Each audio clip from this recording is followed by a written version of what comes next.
Hey everybody, thank you for joining us for today's episode of Real Estate Disruptors. Today we have Brent Moreno and Adam Johnson with the Mississippi Home Buyers.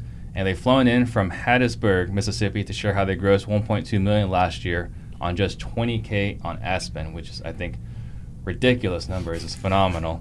If this is your first time tuning in, I am Steve Trang, broker and owner of Stunning Homes Realty, founder of the OfferFast Homes app, the only MLS for off-market wholesale properties. And I'm on a mission to create 100 millionaires, so if that's something you're interested in, let's definitely connect on Instagram. If you're excited for today's show, please give me a wave, give me a thumbs up. And as a friendly reminder, I do not charge a dime for this show. I don't make any money doing this. So here's all I ask. This is what it costs for you to listen to the show. If you get value today, please tell a friend. You can share this episode right now, tag a friend below, or tell them your best takeaway from the show later on. That way we can all grow together. And don't forget, this is a live show, so please post your questions for Brent and Adam to answer. You ready?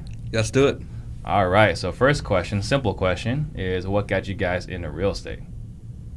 Go for it. I don't think I had a choice, really. Yeah, he didn't have much of a choice. His dad's been doing it for 45 years. Yeah, he's been in the business a long time. And I guess what really drew me to it, because I've been around it all my life, but my brother got out of college, decided he didn't want a job, and he said, all right, what can I do to make some money? I got a little bit of credit card debt, a little bit of student loan debt. What do I need to do? And so my dad showed him how to hit the pre-foreclosures, and within no time he got a deal, and I think they split $40,000. And of course, I think I was 19. I might have been 18 at the time, maybe 19. And they split that amount of money, and I said, well, hot dog, I'm over here busting it for $500 a week. And that seems like fun. So we ended up buying our first one together October 11th, 2002. And Together, you two? No. Me and my dad and my brother. Okay, gotcha. So and then 2002, you said? Yeah. Okay, so you've been at this for a little bit. Oh, yeah. Yeah. How about yourself? For me, it was an escape. I've always had the entrepreneurial mindset. I've always chased my dreams. Wanted to work in the music industry. Checked that box. Found out it didn't pay enough. So I traveled around for a long time, doing awesome stuff, working for major brands.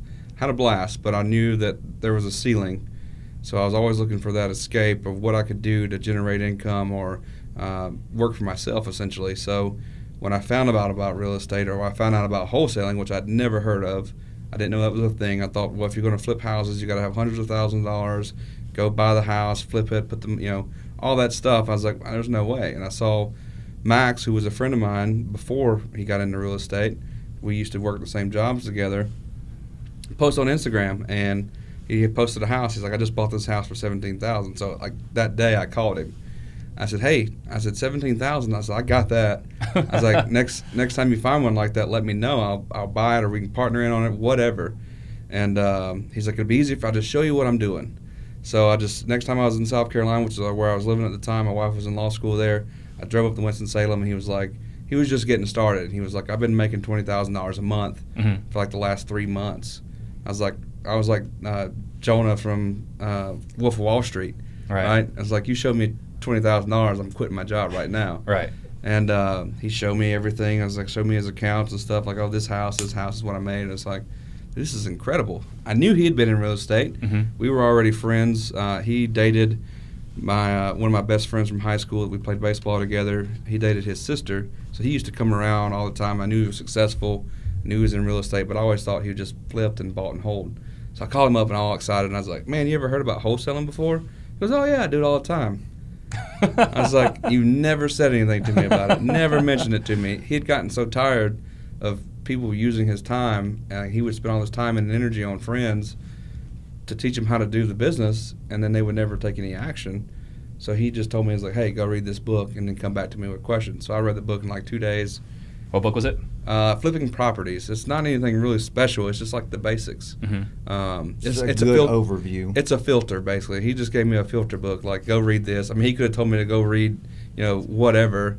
He could have told me to go read Harry Potter, and I'll find the answers there, and I would have went and read Harry Potter. Right? I just needed the answers. He just wanted you to see you take action first. Right. Yep. So I took action, and he started helping me. Max was kind of helping me get started, giving me advice. And I went and locked up my first deal and made like $13,500 and some change. And I was like, this is repeatable. And this is all the while I was traveling. So this wasn't that long ago. I mean, Max has only been doing it really for a little over 2 years. This just a little over 2 years ago. Yeah. January of 2017 is when I bought that book. Gotcha. Yeah. Okay, so at which point then, well, let's talk about your first deal. So how did you find your first deal once you got, like you said, I'm doing this? So I had a little bit of a situation because I traveled a lot for work. When I say a lot, at one point in time I did over 300 days in a hotel. Wow. Yeah, a lot. I was gone. It was definitely a single man's game. So I was already in a relationship with my now wife for a very long time, and I knew like if we're going to go do this, I can't stay on the road forever. So what made my first deal really cool was I thought a little bit outside the box. And before I got into real estate, I was driving Uber just to kind of pass the time because my wife was in law school. I'm not sitting here staring at the walls. I'll just make the car payment, whatever. Mm-hmm. So I created a Facebook Uber group. Don't ask me why I decided to do it. I was just like, it'd be cool to network. I don't know anybody in this city. We're new here. I was like, it'd be cool to kind of network with other people. So I created a Facebook group for Uber drivers, which now there's one in like every single city. Mm-hmm. And later on, when the real estate thing happened, a light bulb went off in my head. Like, all these people do is drive around. So it's my group, it's my rules. So I just started posting in there like, hey, would you like to make an extra $500 doing what you already do? Mm-hmm. And message me for more details. And I started recruiting bird dogs that way. So I found one girl out of like 30 people who were like talking to me about this because they all wanted money up front, right? They all want cash up front. She was like, I'm going to do it. She did it, and I actually gave her $1,000. She sent me 35 properties in like 1 week. Wow. Okay. That was his first deal was the first one we looked at. The very first one on the list. Because we were on our way to Philadelphia to the draft for his work. And I was riding with him, and he said, let's go look at a few of these houses. Yeah. That was the first one we looked So at. she sent me the list. I had all the lists, had the people, found the owners. I started looking up the numbers using white pages. Mm-hmm. And while we were in the hotel or driving or whatever, I'm just calling, seeing if there's any interest in selling, and then setting appointments for when I knew I was going to be back home. And it just so happened, it wasn't the very first call I made. It was the very first call I made, but I talked to several other people before I got a hold of him. Mm-hmm. Went on an appointment. He's like, lo and behold, he's like, I just want when I got in it. I looked at the records. He bought it for like $25,000. Like, it's 2 years. He's like, I want the taxes and everything, so $27,000. I was jumping for joy because it was worth about $140 Mm-hmm. On the inside, but I was kind of refraining. I was like, well, let me think about it. Let me run my numbers. I'll get back to you tomorrow. And sure enough, I called him the next day, and I was like, I think those numbers are going to work for me. Let's go ahead and get a deal done, and we'll sign it up. And then I got the deal, and I called Adam. I was like, got it under contract. He's like, great. He said, you need to call up some buyers that you met at the foreclosure auctions or whatever. It's okay. So I call up the first person I call. He says, okay, and I call some other people. When I messed up is I set stages of appointment, so I was planning on being there for like 3 hours. Like, you come at 1, you come at 1:30. Mm-hmm. The very first guy comes. I had it listed at like 42.5 or something like that. He comes and he's like Mark Cuban's older brother is what he looks like. Just like him. Just, doing numbers, and comes in looking around, goes, okay, what you want for it? I said, well, it's 42.5 is what I'm advertising at. He goes, yeah, but what you want for it? I'm like, $39.9 is what I would take. He goes, okay, deal. I said, we'll have money in it. We'll close in 7 days. And then he assigned the purchase contract he signed with me for another $5,000. Yeah. Didn't you call me afterwards when he left and you were like, is this normal for this to happen? Well, what happened was the next guy calls me. He's like, oh, I would have gave you $50 for that house. I was like, oh, well. I mean, I'm not mad. I just made $13,000 and some change. I'm like, this is incredible. But the night before, I was like in bed all night, like going, what the hell am I going to do if I can't sell this thing, right? So it was a cool experience. So my very first deal was done through a bird dog through Uber. Yeah. So I'm in an Uber Facebook group. I don't know what to do with it. I want to start recruiting those Uber drivers. I don't know how to do that without getting kicked out of a group. So it was my group, right? So there was no rules. It was mine. But the way you would do it now is you would want to see who's spending the most time talking in there. Mm-hmm. So you just kind of keep an eye on it and just hit them in their inbox and just kind of go guerrilla style. As long as it's not an admin or mod that you're hitting up. There you go. Yeah. Brilliant. What's funny is that was 2 years ago, and I think the Wall Street Journal just published an article Yeah, I saw about that. how Uber drivers are hitting up real estate investors to try to make more money. So Really? you started another trend. Congratulations. Yeah, I saw that article like a day or two ago. Really? Yeah, they were mentioning the Deal Machine app and everything. Oh, they didn't even give me any They credit. didn't give you any credit, man. No, the Polite Guy recognition. So, were you then? You weren't partnered yet then. No. Mm-mm. Okay, so at which point then did you guys partner up?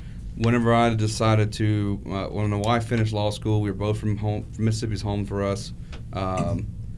We decided to move back, and we had been kind of working some stuff. So what's crazy is every time I'd come home to see family, I would be driving for dollars and stuff, and I'd have like a list of vacants.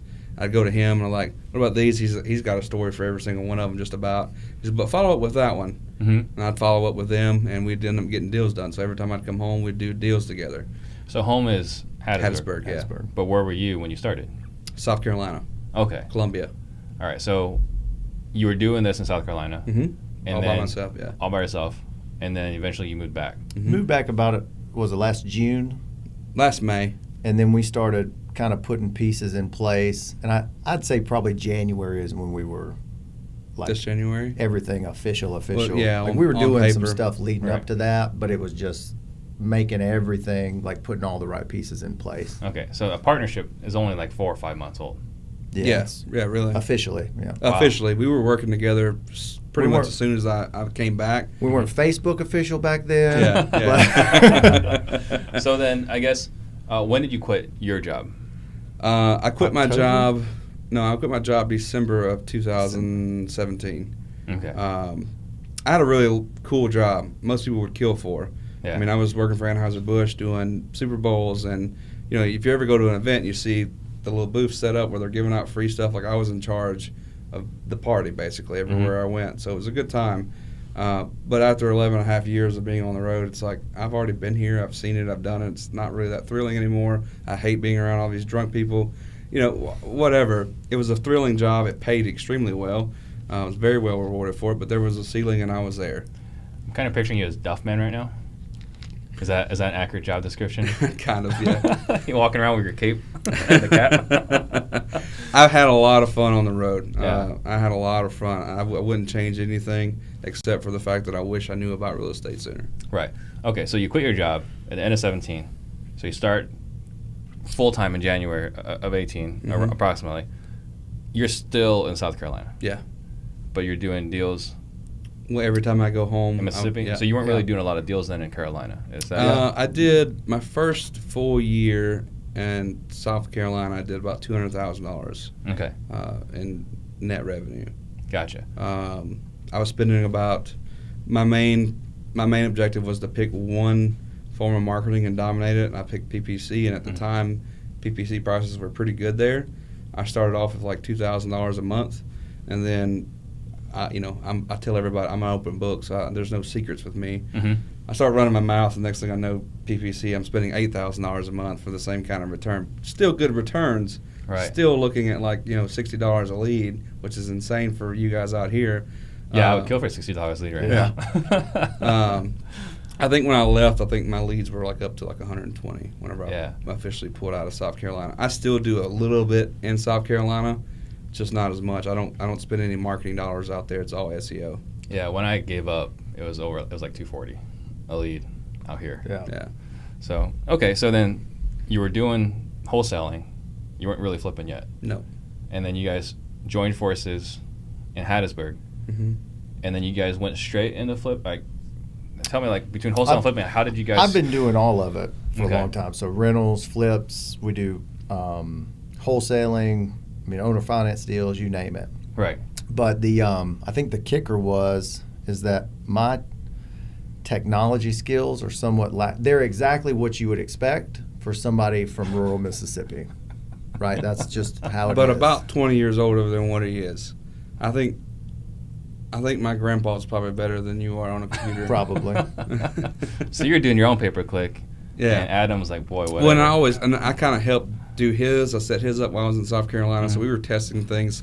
So we were structuring things already to kind of. Yeah. He probably had the least to gain, really, out of the whole partnership because he already had the whole structure. He had the team in place. I just kind of came in and said, look, we got to really kind of figure out, we got to figure out what KPIs are. We got to figure out like how to scale this, because he's always been that's good enough for me. Mm-hmm. I was like, well, yes, you can do that when you're not really spending a lot of money on marketing. I come from spending a lot of money on marketing, at least a lot of money to me at the time. Mm-hmm.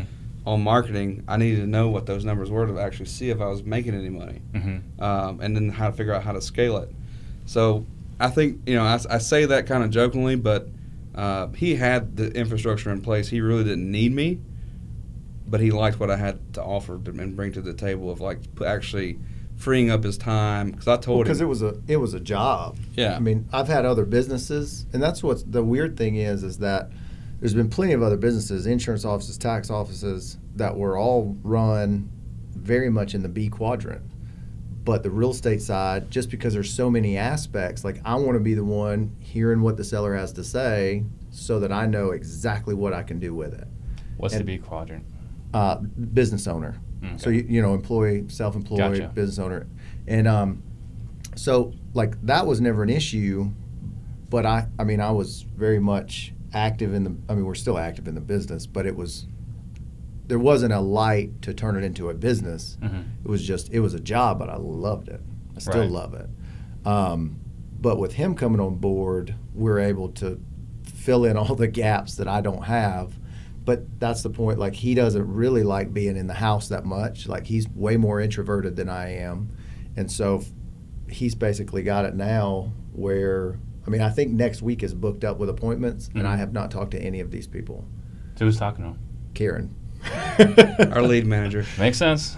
Yeah, she's been texting all day. You got this appointment, and then she followed it up. She said, it's all in IPO, but I'm making you some sticky notes. Like that I tried to teach him. I went with Investor PO, one, because it's a great system. Mm-hmm. Two, because I hate Podio so much. Like, even though it's back end is Podio, I don't ever have to look at it. I was like, well, if I could teach him anything, I can at least teach him how to use a dashboard and not have to worry about looking in a Podio. So now he's just taking notes and taking it to Karen. Like, can you put this in for me? I was like, whatever, we'll run with it. Hey, that's how entrepreneurship is meant to be. That's right. You're not doing the data entry. It's like, here, go make this happen. So I admire that. I wish I had that ability to do that. Okay, so then you guys decided to partner up unofficially when? Pretty much the minute I moved back. So when did you move back? May of 2017. Okay. So unofficially, it wasn't on paper.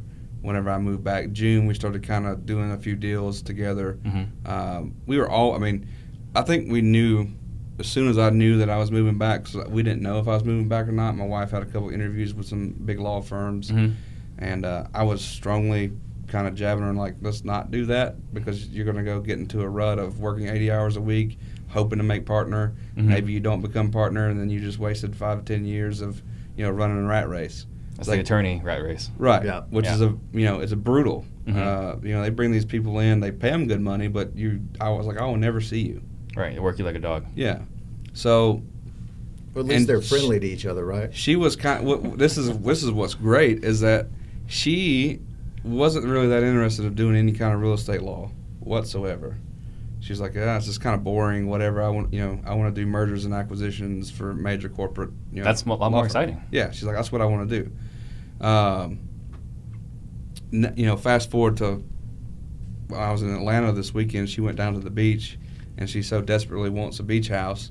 She sent me like 30 properties. Her brother's a property manager down there, a short-term rental property manager. So I'm getting him started in the business to how to find deals. Mm-hmm. And then we're going to work on those together and partner. So she's like down there driving for dollars and sending me leads while she's down there and calling the banks, getting authorization forms, all this stuff. And I was like, see, that light just switched. And it's a super proud moment.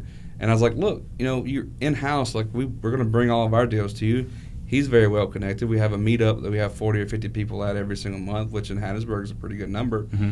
And I was like, all those people are starting to bring you deals. So business is picking up for her, and she's getting to build her own brand. All right. And I get to do my little marketing thing on the side for her and bring her probate clients and wills, trust, and estates clients and stuff like that, which also lend to us. She can't directly say, call these people, but she can say, look, if you ever want to sell, I know these people. All right. Haim says hello. He's on the in there right now. So how is your operation different? I mean, there's a lot of I imagine lots of competition in Mississippi. Yes? No? We actually created the majority of our competition. Yeah. Okay. We create a lot of our competition. From the teaching side. Yeah. But how are you guys different? Definitely our approach is drastically different.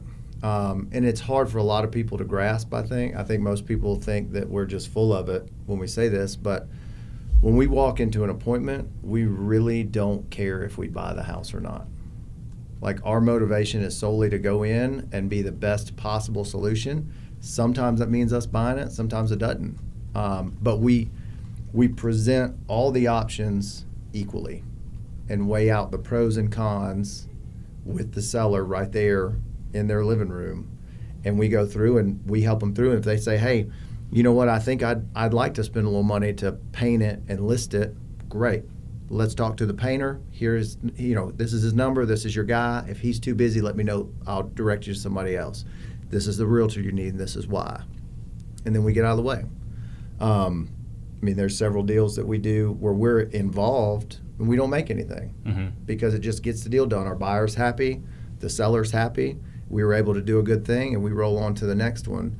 But what's crazy is that when we really started focusing in with that mindset, bought twice as many houses the next year and made twice as much money. Yeah. So, the craziest thing. Well, it's a consultant role, and you're very clear that you don't need their house. That's a lot of the sales styles that we embrace, with how we buy our houses out here, is that here's all your options. You should go with a realtor. You should go, you should use this contractor. And what they end up deciding is we'd rather just go with you. Yeah. They don't want to go through all that trouble. Right. That's what I think. I've found that the best negotiations are not educations at all, not negotiations at all. It's educating the person on what their options are and weighing out the pros and cons so that they can make the decision that's best for them. And I think that's where we get the vast majority of our good deals from. It has nothing to do with negotiating. And we've had some where we've paid them more money than what they asked for. Yeah. Right. And it's fun for us because we get a lot of times it gets really creative, and they make really good stories. Can you give an example? Yeah. How long do we have? We got the studio till 3. All right. So, which one you want to Thompson Road? Thompson's a good one. So. Yeah, we were talking about this one. I'll let you bring it home. So we had this lady. It's $140,000 house. She wants $100,000. Dead set. She wants $100,000. We're cash price all in probably $60,000, and that's for us to actually flip it. That's not wholesaling it. Couldn't get it figured out. Couldn't get it worked out with her. She owns it free and clear, and we knew at the back of our minds where we were going to go with it as far as how to structure the deal creatively.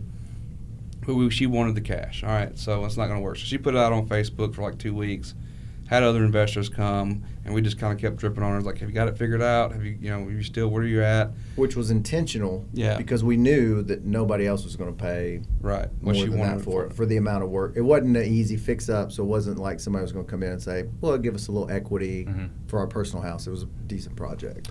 So we got to the root of her problem, or the root of what she wanted. Was that she wanted $10,000. She wanted $8,000 to move and $2,000 in her pocket. And she wanted to go to Denver or Colorado. I can't remember if it was Denver or not. But so we gave her $10,000 down. We've got a $90,000 note created basically for 180 months at $500 a month. And he calls her and he's like, Miss Wanda, I think I got it figured out. I can give you the $10,000, and I'll do the 180 months for $500 a month. That's $100,000. Would you do that? Which, if you run your calculator, that's 0% interest. Right. She goes, I think that would work. That'd be great. So we signed the deal. Right. That's just the story. We got a great house. Put 17 in it. Now it rents for $11.75 or $11.50, something like that. And she goes off in the meantime. So there's another piece of distressed property. It's 5 acres total, but it's split up. There's a 3-acre parcel and a 2-acre parcel. And a guy had bought a double wide, and he owned both the parcels. But he bought a double wide. The bank only financed the double wide in 2 acres. Well, it's halfway on both pieces of property. So they foreclosed on the 2 acres in the mobile home. Well, now they got an encumbrance issue. Mm-hmm. So they're a year into, I'm sorry, it wasn't a year, it was probably 7 months into, they filed a lis pendens, and they're trying to come in and say, no, we meant to have that 3 acres from the get-go, blah, blah, blah, blah. So, but they couldn't find him, and they're getting ready to do service by publication. Mm-hmm. Well, we were able to find a guy that found a guy that knew this guy. And so we go talk to him, get it all worked out. We go to his house. Our closing attorney meets us at the house, get everything notarized, hand him $3,500. And so now the bank's got to deal with us. Mm-hmm. So we ended up over, I guess it was about a year, we redrew the property line, gave them a crappier piece of property for a better piece of property, and we both walked away with the same amount. So we set up 2 mobile home spots. We had one that was paying, and I think the other one just had the mobile home on it. We had just put it on there. And the lady that we had bought the house from that he was just talking about was back in town. She said, I'm coming back. I didn't like it out there as much as I thought I would. And she called, I think it was called my dad, and said, hey, do you guys have any mobile homes? I know you're in the business, and I trust you. So we start walking her through it and how we could trade a mobile home for some payments and whatnot. And there's a lot more that we did in this deal, but for the sake of time. So anyway, long story short, we ended up trading her the 3 acres, the income-producing mobile home that was on the property, paying $200 a month for the spot, and the mobile home that she could move into, and $8,000 in cash for the balance that was left on the note. And I think we figured up all into that house, all repairs and everything. We're in it now for $62,000 in cash. It's incredible. Yeah, it was 2.5 years in the making, but it was a fun deal. The best part of it is, and within that 2.5 years, though, she would call up and need some money every now and then. So we would pay her what we call a 10 for 12. You know, so she would give us 12 months credit for 10 payments, which is a 24% return. 35% return on our money. And if you structure it like a 5 for 6, it's like 65%, right? So if you ever look at little things, one of the things I picked up this past weekend, I'm going to drop that, was this guy was going and buying notes from used cars lots. So they would structure the notes, get the down payment. And so if they say there was a $5,000 car, $1,000 down, he would go and say, I'll give you half the principal balance for half the payments up front. So he would give them $2,000. So now the guy's got $3,000. The dealer's got $3,000 in his pocket. But that doubles whatever the face value is on that term.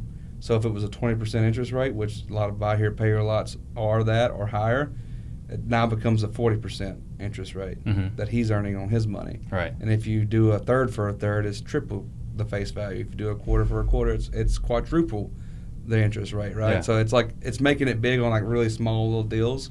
It's not a lot of money, but I mean that's a fantastic return. Adds up real fast. So when somebody tells you can't get a 65% or greater return, call them crazy. They're lying. Don't call them crazy. See if they'll loan you money at 8%. Yeah, yeah, exactly. Right. And I would be remiss if I did not give a huge shout out to my dad because he is a creative mastermind down into the nitty gritty. Yeah. And he is the reason that a lot of those creative deals even came to fruition, whether it was me learning from him or, him strategizing. And I have to give a little shout out. That's fair. So then with you guys' operation, how much is wholesale? How much is flip? Would say 60% wholesale. Yeah. It really varies because there's so many factors that we look at to decide what our exit strategy is. So it could be anything from, like anything that we buy on terms that's a good long-term property, well, that's usually what we'll try to keep for a rental or keep long-term. And then if it's just a good cherry-pick deal, that's our flips. And then everything else, or if we have a lot going on, like I know we wholesaled some stuff that I would have liked to have kept, but it wasn't a smart move because we had 4 flips going at the same time, and it was too much, right. or it would have been too much to add on. Right. So I'd probably say 5 to 10% rentals. Yeah.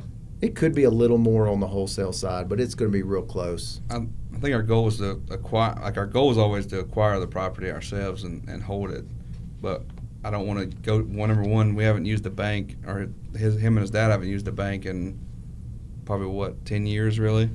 I think for me about 6. For him, long time. So we don't do anything with banks very, very, very, very rarely. And you guys keep everything like 50-50, you guys, on equity? Actually 40-40-20. Yeah.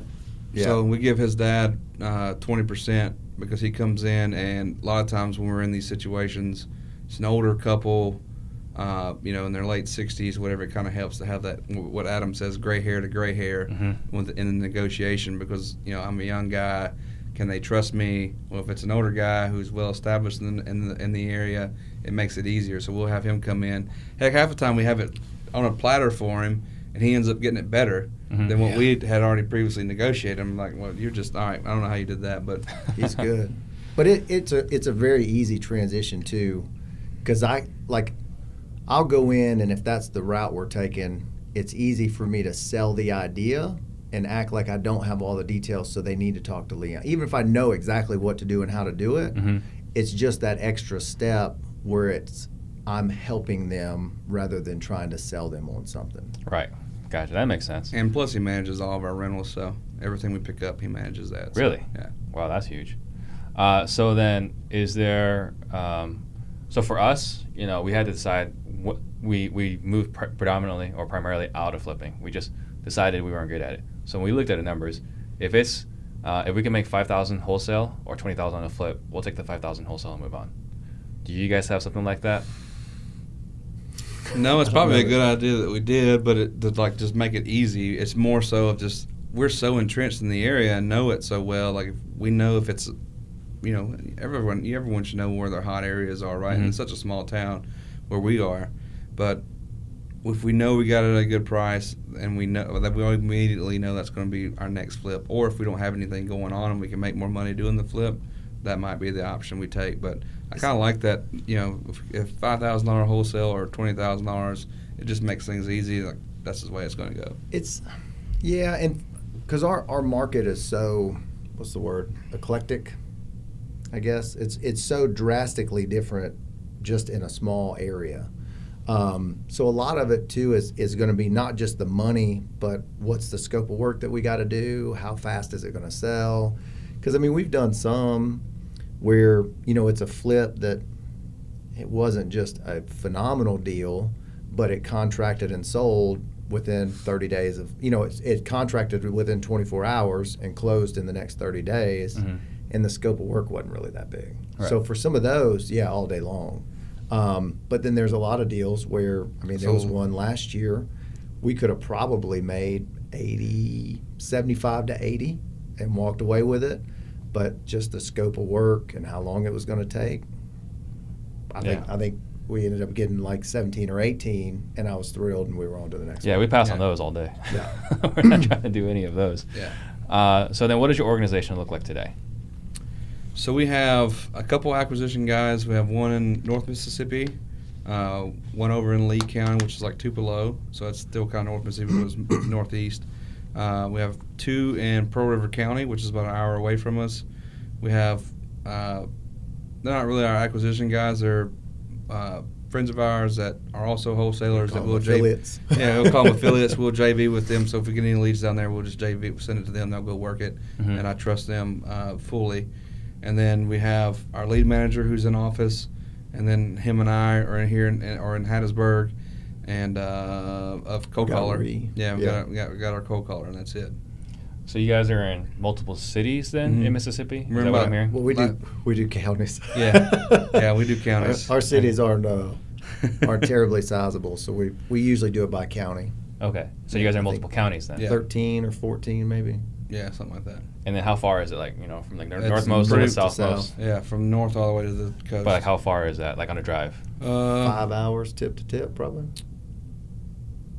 Yeah, 5.5, 6 hours, I would say. So you have all those acquisition guys, meaning that they're the ones that are going to the appointments? They're going to the appointments, yeah. Okay. They actually do. It's structured a little different because they're not just the acquisitions guys. They're the full boots on the ground. So they handle acquisitions and dispositions, and then some of their little bit of their legwork on like county records and things like that. Gotcha.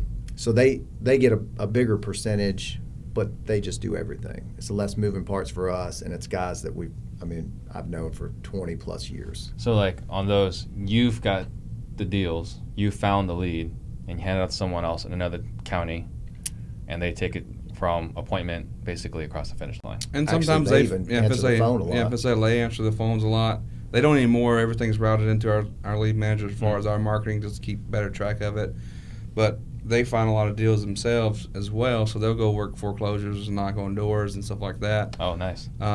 So they're basically running their own operation. We're just like, if they ever need any help with anything, we're the ones there to kind of make sure the deal happens. Because I usually, So North that's why we Mississippi, give up a lot of the money, is because they basically run their own operation, but we're always there pumping marketing and always there to help structure a deal if we need to.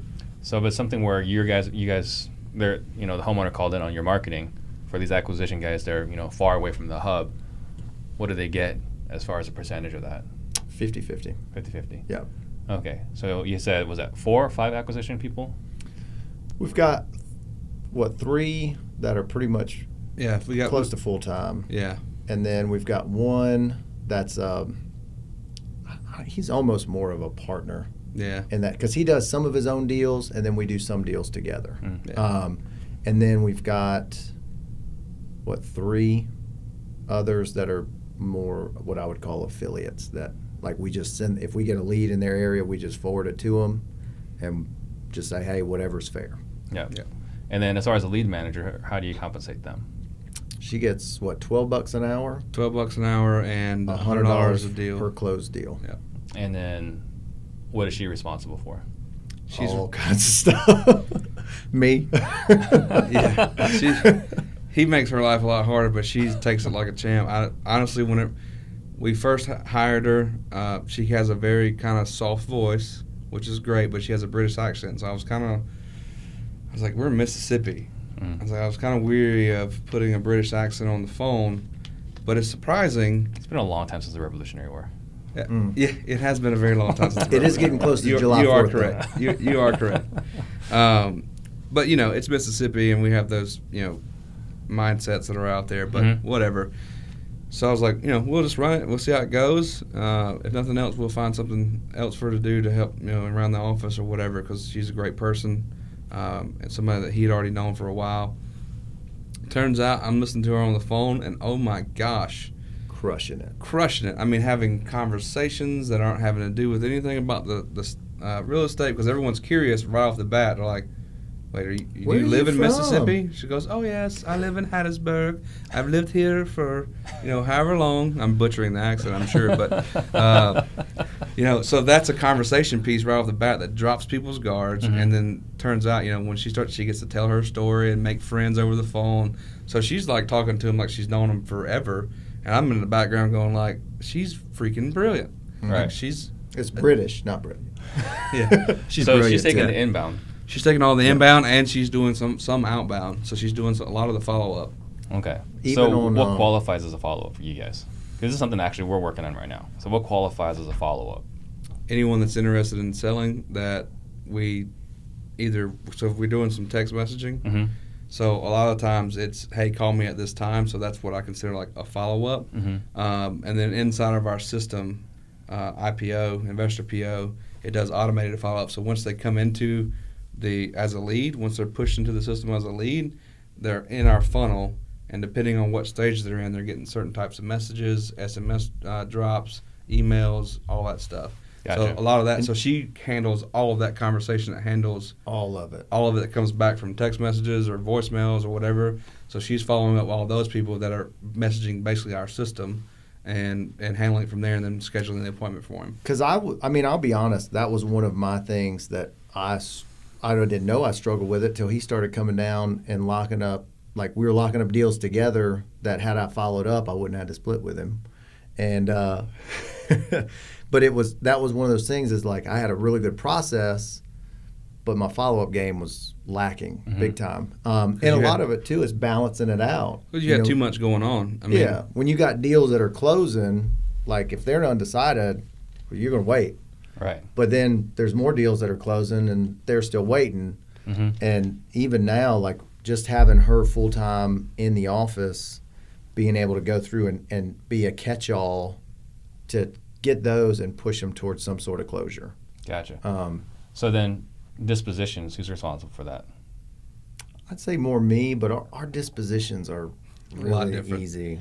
Like it's not a really, if our business tasks were broken up into a pie, I mean, that would be a crumb of what it takes. Because ours, relationship-wise, like I know my buyers. For instance, did a deal last week. We'll make $1,000 on it. It took 3.5 hours start to finish. Karen set the appointment. I showed up, hour and a half with the guy. Hour and 10 minutes of that, we didn't even talk about the house. And then I told him, I said, look, man, you owe 82, you want 30. There's no way I can do it. I'm not even sure that a realtor could do it, but I'll be happy to have you call one, or to give you one to call. And I said, but flip-wise, like I can't even pay you what you owe on it. But I know some guys that would love to have a rental here. They can probably get you to walk away with 9 or 10. And he said, you know what? I trust you. If you say that's the route to go for me to not have to do anything, because he was traveling 2 hours just to show me the house. And he said, if that's what you say is the right way to go, then that's what I want to do. So I actually had a lunch scheduled with that buyer already. So I went and ate lunch. We're wrapping up, and I said, all right, you ready to go buy a house? And he did, that little smirk. And I said, no, really. I said, I've got one right up the street. It's your house. I know you're going to want it, and I want $1,000. And so we went 30 minutes, walked through it. He said, yep, I'll do it. Very cool. And so it's real easy. Like that's our dispositions is we actually have a few buyers that we can buy on their behalf and them never even know about it till afterwards because we've got that kind of a relationship. Track record. Yeah. Yep. And we know where they want to be. So it's just like we get a deal. I can tell you who's buying it, how much they're going to pay for it, and how fast they can close, and it's just easy. How many buyers you ever heard say, I can't wait to write you a $20,000 or a $30,000 check? Not a lot. Yeah, but our buyers do because they go, the more money you make means the more money I make. Right. They all have that mentality and with having that mentality, it makes it very easy. So we don't have to schedule showings and do all these blasts. Now, granted, we could be leaving a lot of money on the table by not doing that. Yeah, but my life is super easy. You have a lot less brain easy. damage. Yeah. So then, going back to the main point of the title, right? So you did 1.2 based off 20K in ad spend. A lot of people, there are people in town spending 20K a month. Which makes 30K a month. Cringe. Can we cut the air down? So how do you do that? How do you, what is your primary marketing where you can have your ad spend be so low? Well, first of all, there was not any internet in that equation. So as far as ad spend, ad spend was zero. But referrals you had mail. You were always doing mail, but his mail is he would always be very targeted. So he only hit houses he knew he wanted or he knew his buyers wanted that were on a list of stress. And all that stuff came from the courthouse. There's nothing online in our area, so we actually have a courthouse runner that goes down there every week, pulls the records, puts it into a spreadsheet, and then we skip trace it and call. Well, we text first and then call, and then it gets mailed.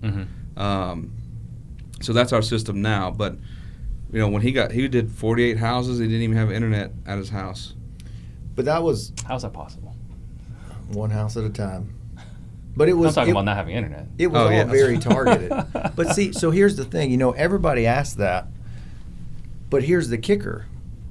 I didn't have distractions. Right. There wasn't anything for me to do, but when I went to the courthouse to pull leads, that's what I was there for. It wasn't sitting at home going through and then, oh man, look, that's a funny commercial, whatever. I was there, that's what I was focused on. And then you go home, there's not, I'm not browsing the internet because there's no internet. And I have one bar maybe on my phone if I get in the right spot and, tap my right foot 3 times and all that kind of stuff. But that's what it was. My focus was on buying houses and what is it, RGA or whatever? Revenue generating activities. Yeah. So that's all I had. And I was knocking out deals. I didn't have all the other bull crap to wade through. Right. You didn't have all this, I got to check this system out and try this out, try this new form of marketing out. You already knew what worked. Now, granted, it's a lot more work, right? He was going knocking on doors and building those relationships in the neighborhood, which over time, compound. Mm-hmm. And once you have that, I mean, it's very rare that we ever go to lunch that somebody doesn't come up to us and go, "Hey, do you have something for me?" Or, "Hey, I have something for you. You need to check out." It almost never happens that we ever go to lunch in town and somebody does not come up to us and talk to us. It's just that I use what we call the 3-foot rule. If you're in my bubble for more than a minute and I can touch you, I'm going to tell you what I do Mm-hmm. and how you can help me and how I can help you. I think that's the. We'll get back to answer your question. So two things, because that's the biggest thing I think people run into on the relationship side. They don't look far enough past their eyelashes, and okay, well, you can't really help me right now, so I'm going to go to the next person. Mm-hmm. Like, we spend a lot. I have keys to our courthouses, right? So I can go in anytime I want, 24/7. Wow. I used to leave sticky notes on the computer, personalized sticky notes for all the ladies at the courthouse. And if it was real hot, I bring them snow cones. If it's cold, hot chocolate or coffee or something. But as crazy as that sounds, and I have a lot of people like, "Oh, that's overdoing it." Well, when you're down in the courthouse and they hand you the phone because somebody's tax delinquent and they say, "Hey, I can't help you, but I think I may have somebody that can," and you start taking a seller call on the courthouse phone because they handed it to you, like, that's a game changer. Right. And I don't think people invest the time in that. So referrals were a huge one. Mm-hmm. And then the direct mail was very targeted. I mean, 100, 150 letters a week, but I was getting 18 to 22% response. And out of those 18 to 22% that were responding, they were highly motivated. And then go in with a very creative attitude. I mean, because that's my little specialty. In essence, you get there by building relationships Yeah. with the people in your community. And we were talking to Brian Manley last night. And he's like talking about our group. He's like, "Well, how'd you get started and all this other stuff? And like, how do you guys have that much rapport in your area? And like, how can I do? That's not scalable." I was like, "Sure, it's scalable. You just start now. Like, it's scalable because it's every day. I know I'm gonna go find somebody that needs my help. That's really all there is to it. If I got to knock on doors to do it, if I got to make phone calls to do it, if I got to text people to do it, whatever, you just start. You start telling everybody, you use your circle of influence, what you do, how they can help and how you can help them, and go from there. And it just starts compounding. It's like dating, right? I mean, Saying you gotta date a lot of girls. Well, yeah. I mean, obviously, but no. I mean, like, so it's like dating. Like, in all, it's funny how much we compartmentalize different things. So, like, the relationships that we've been able to build. I mean, some of those my dad's been working on for 35 years, 40 years, or a lifetime, and I've only been in the game for 16 and a half, and have really good relationships now. But it was just like dating, and a lot of people go in and be like, "Oh, that lady at the courthouse was mean. I'm not going to go back." Well, go back and win her over, because guess what? Most everybody's going to do the same thing you did. Yep. But we don't treat it that way. Whereas in dating, like, you've got to go. Let's go test this out. We're not trying to get married right now. Let's just spend a little time together, and then if that works, let's spend a little more time together, and let's spend a little more time together. And most of the time, you're not going to marry everybody. You're just looking for that one good one. Mm-hmm. Right. And I think people forget that, and it's a long play, which I mean. It's a very long play, but it's just like putting money in the bank, really. I love the part where you got keys to the courthouse. And I don't blame him for not being able to use the computer. The guy doesn't have internet. Like, I do now. He does I know how to use the internet, and I can post to social media. After consulting him for a while, he does have internet now. And also, after consulting him for a while, we finally hired somebody, because he's very, very tight with budget. Whereas in South Carolina, I had a 6-figure job already, and then I was making whatever I was doing in my wholesaling. It was very quickly doing $20,000 a month consistently. I was taking all that money and just throwing it at everything, right, which was a huge mistake. I was trying everything, but you could afford it. I learned a lot, right? Yeah. I learned a lot of things very quickly that takes a lot of people years to do. I just was throwing money at it, trying to figure out this and that, and I was like, that's when I finally figured out, I was like, pick a form of marketing and stick with that. Like, you need a passive and you need a, what's the word I'm looking for here? Active. Yeah, you need a passive and you need an active form of marketing.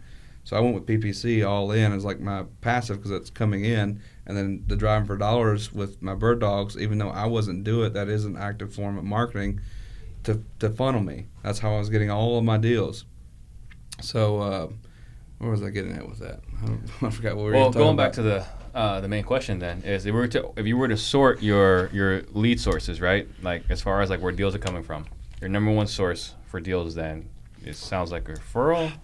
No, that's not our number one, but that's one of the favorites. Because, I mean, if we get a referral, if there is a deal to be had, it's easy. Yeah. Like, I can get it done, and I don't have to sell it that hard because somebody else already sold it before I got there. Right. Or sold us before I got there. Mm-hmm. So they're one of my favorites, but it's hard for those to be consistent. Right. I would say driving for dollars is a huge one for us. I love it. He loves it. We pull a lot of deals out of that. Pre-foreclosures are real hit and miss. That's one reason I'm anxious for the market to just go ahead and crash and be done, so all of this competition will stop. Mm-hmm. And so that was probably a little harsh for a lot of people, but that's just the truth. You're not of it. alone. You know, Yeah. so I go into a foreclosure sale in 2016. We probably bought 12 or 13 at the steps. Last year we bought, 2017 we bought 12, 13, whatever. Last year we bought maybe one or two. I think two. Maybe. Yeah. And this year I haven't even been to one. Right. So, I like those if we can catch them ahead of time because those have been some of the best deals and the most satisfying with helping people because you're drastically changing how somebody's life's about. I mean, you're the fork in the road in which direction their life goes. Explain that. You're buying it at the foreclosure? No, pre-foreclosure. Pre-foreclosure. Gotcha. Yeah. Gotcha. Okay. So going back, it was driving for dollars, pre-foreclosures, and then referrals. Kind of a combination. Yeah, referrals are because they're so inconsistent. It's hard to put them on the board. Mm-hmm. I mean, we probably get 4, 5, maybe 6 good referrals a month, but they're all over the place. Like they're not real qualified and stuff like that. So it's kind of a crapshoot. Right. Courtney Frick wants to know, how are you guys structuring your referrals? So if someone sends you a hot seller, how do you guys structure that? We just pay them. Just pay If we close it, we pay them $500 if we close it. $500 if we close it. And then when do you JV? When do you pay your referral fee? It really just depends on the person bringing the deal. Yeah. I mean, we're pretty easy. It depends on how much work they put into it. Yeah. Somebody brings a contract, and we just need to find the buyer, 50-50, we're done. Mm-hmm. If somebody sends us a lead, I mean, it really depends. They're definitely not going to get 50%. They might get 25. Mm-hmm. If they've done a little legwork, they might get 10 if they've sent us the lead. Usually, if they just send us a lead, it'll It's be $500 $500 or $1,000. What about those your Uber drivers? So that's one of my favorite. So that's driving for dollars is what I consider it, right? Mm-hmm. So, I can't stop talking about this. Like you mentioned earlier that I am an introvert. I am an introvert. I don't maybe seem like it most of the time, especially if I'm on camera or talk. But it's only because I'm talking about real estate or something that I'm passionate about. So you want to get an introvert to talk about something they enjoy. So I was actually on my bachelor trip, and we were down on the coast in Biloxi, Mississippi area. We got leaving a bar, going to the casino, and I get into the Uber car, and the guy's driving, whatever, and I start talking about real estate. And everybody in the car's like, oh, God, everybody talking about real estate. There goes again. again. He's just talking about real estate. He can't help himself. So I start talking Pretty to sure the guy. there was a pool going on how long it was going to take. And so I started talking to him, and I asked him, he was like, oh, yeah, I know somebody that would probably want to sell. I said, well, look, if you ever see any that are, you're driving around anyways, use the same pitch, like you're driving around anyways, like while you're driving around for Uber waiting to pick up a fare, why don't you just drive neighborhoods, send me those addresses, we'll call them and schedule appointments. If we buy it, I'll give you $1,000. Oh, man, that'd be awesome. Within a week, he'd send us like over 100. Wow. I think he's about 400 to date. Yeah. I mean, he's crushing it, right? So that's my favorite, like, because it's awesome because it's very rewarding for him. It's very rewarding for us. It's great leads usually. And we're being able to teach him, like, we'll check into the records if it's a RIO or not, or whatever, if it's LLC, which we'll hit LLCs as well. It just takes, we got to filter those out and find who actually is the registered agent. Right. So it sounds like I need to just take a lot more Ubers. That's what it sounds like. I just need to Uber all over town. You just need to talk to more people. Yeah. That's all it really is. It's not necessarily just Uber. It's just postmen. Yeah. It's yard care guys. Mm-hmm. Any landscapers. They're huge because they've already trained themselves to look for the same thing we're looking for.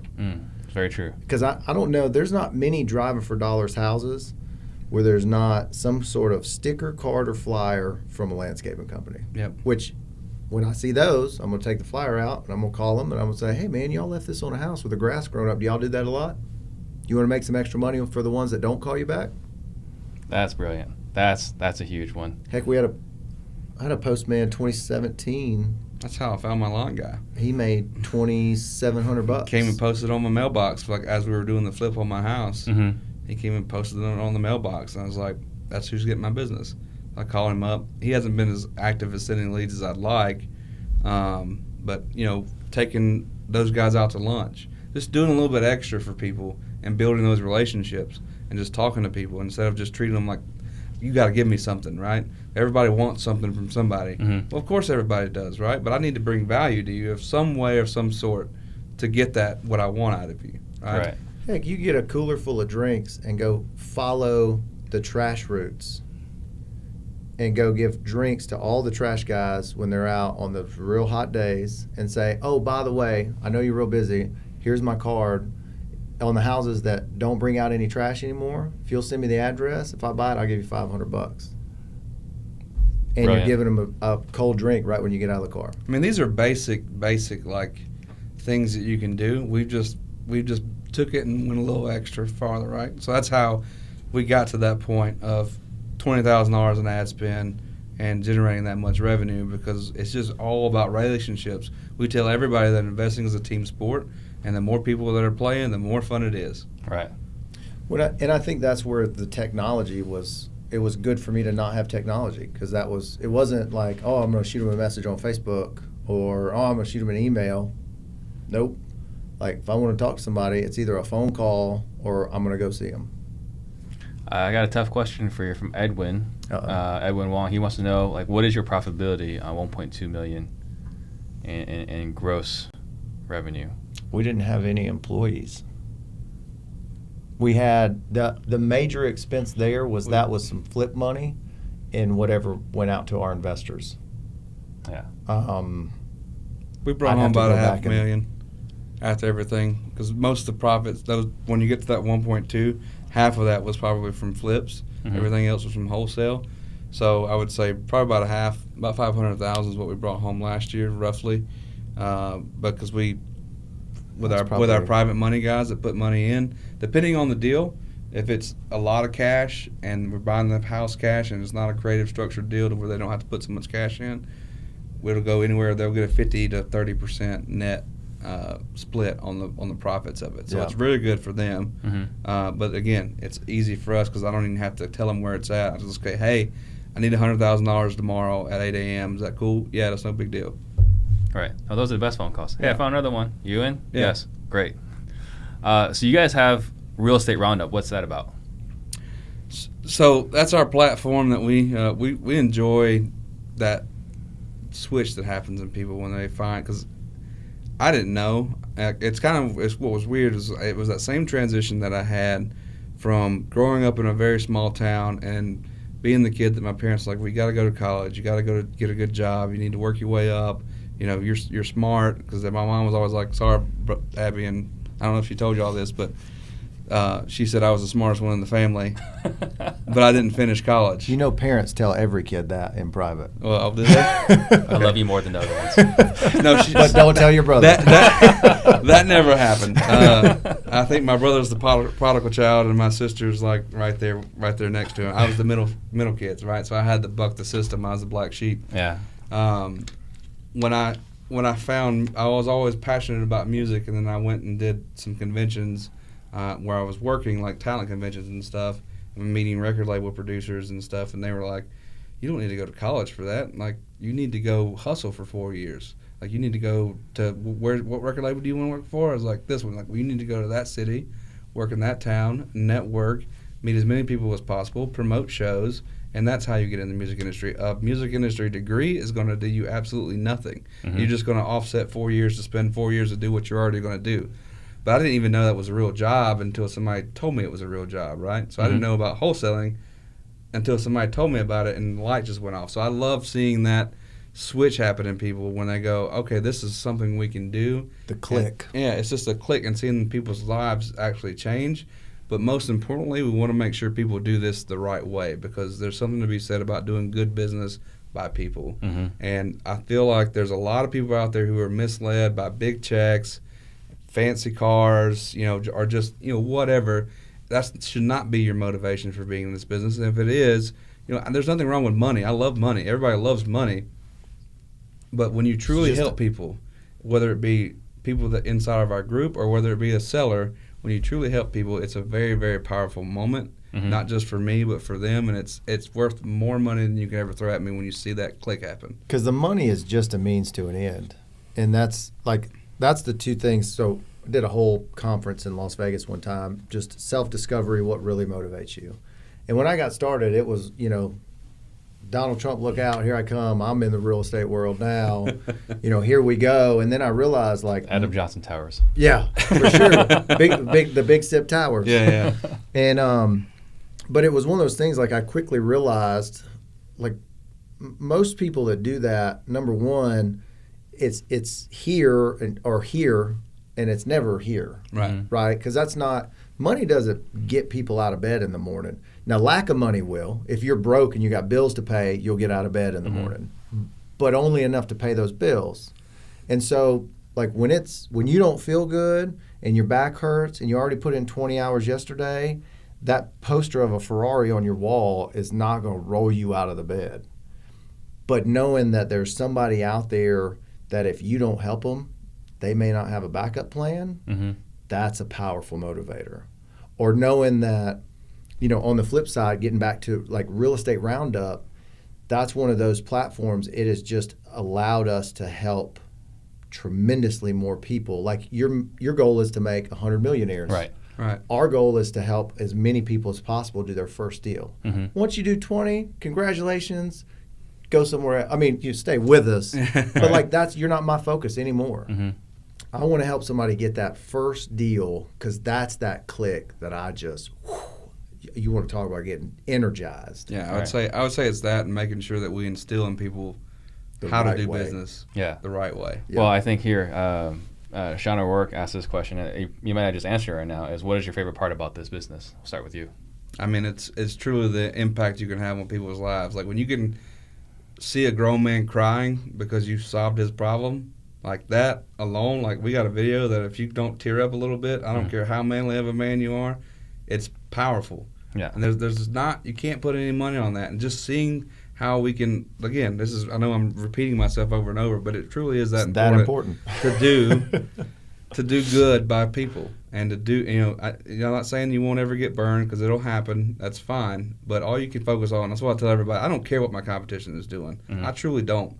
I really don't care how many people were coming in behind the door at the house after me or before me or whatever else, because I know I'm going to provide such good service that it's almost going to be impossible for them not to like me. And if they like me, then they'll do business with me. If they don't, it's okay, because I want them to make the best decision that's for them. And when you truly have that mindset, you will make so much more money in the long run. Because people know when you're trying to sell them on something. Oh, yeah. 100%. And for the guys, and heaven forbid you need to sell them on something. It is heaven forbid you got. What is this, like climbing Camelback at June 31st or whatever? 30th? 30th. I think there's only. Well, that shows you we're from Mississippi, so. But yeah, it's just it's a tough road, and when you go in with the attitude of I'm going to do my best to help, which is what's in your control anyway. Yeah. You can be the best solution. Whether or not they say yes is totally out of my control. Right. So I started focusing on the things that I can control, which is my actions with regard to helping people. And then if they don't take it, that's on them. Yeah. You get those people that won't take it. They usually end up coming back. They come back. So we're past that hour mark. So I want to leave you guys an opportunity for each one of you guys It's like one lasting thought. Like, what message do you want to leave the listeners? I'll start with Big Sip. So, mindset is a big one. And I'm just going to repeat something that my dad used to say all the time. Because when I got started, it's real inconsistent. You know, you knock out a few deals, and then you get so wrapped up on those deals, you wouldn't be putting anything else in the pipeline. So it's a very delicate juggling act. And as a newbie, you're going to drop the ball a lot. And it's okay. Just give your efforts time to compound. Because a lot of people, I had a phone call. I'm not going to say any names, but I had a phone call.